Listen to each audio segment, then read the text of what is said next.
A cap gun is a toy revolver which, when you pull its trigger, makes an explosive sound like a gunshot and emits a small puff of smoke. The caps, tiny dots of gunpowder on either a plastic ring or a strip of paper inserted in the gun, produce these realistic effects. Cowboy-style cap guns were the rage in the 1950s and 60s during the golden age of westerns. This small American factory uses the molds the major toy companies of the day discarded when they stopped making cap guns long ago. Caps are little dots of gunpowder about 1.5 millimeters in diameter sandwiched between two strips of paper. Pulling the trigger releases a hammer, which strikes the cap, exploding it.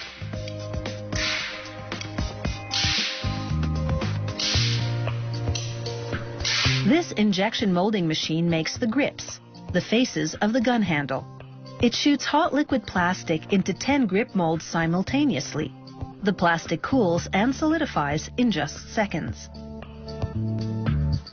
The color and design of grips vary by model. The ones on this rancher-style cap gun feature a steer's head.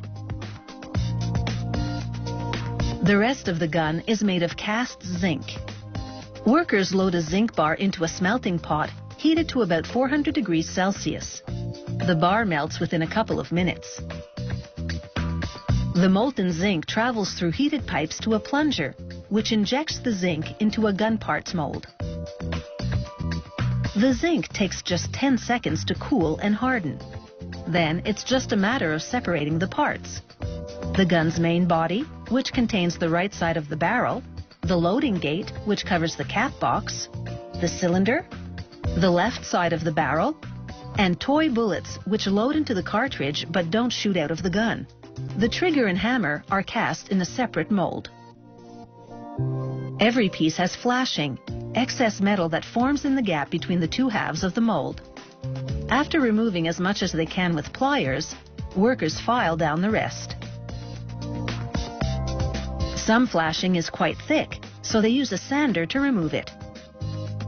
Workers rinse the smoothed parts in acid to clean the surface, then electroplate them with zinc. They dip the parts in a clear liquid coating to make the matte surface shiny. Now assembly can begin. First, they install the spring which opens the loading gate. They take the left side of the barrel, add the latch that holds the loading gate closed, and the spring which puts tension on that latch. Then the cylinder. And finally, the guiding disc, which turns the cylinder when you squeeze the trigger. They screw all that to the main body, which contains the right side of the barrel. They insert an orange plastic safety tip into the end of the barrel. Laws require this to prevent cap guns from being mistaken for real firearms. They hook the loading gate spring to the gate's latch to hold it closed. Then they install the hammer spring and hammer. Two brass grommets secure the cylinder turning arm and the pusher, which feeds the caps one by one out of the cap box, into striking position. The trigger spring keeps tension on both the cap pusher and the trigger. Next, they install the loading gate.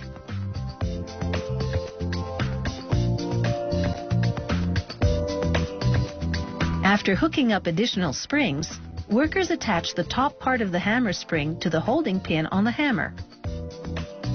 Then the bottom part of the hammer spring to the holding pin on the frame. Finally, the plastic grips. One for each side of the gun handle.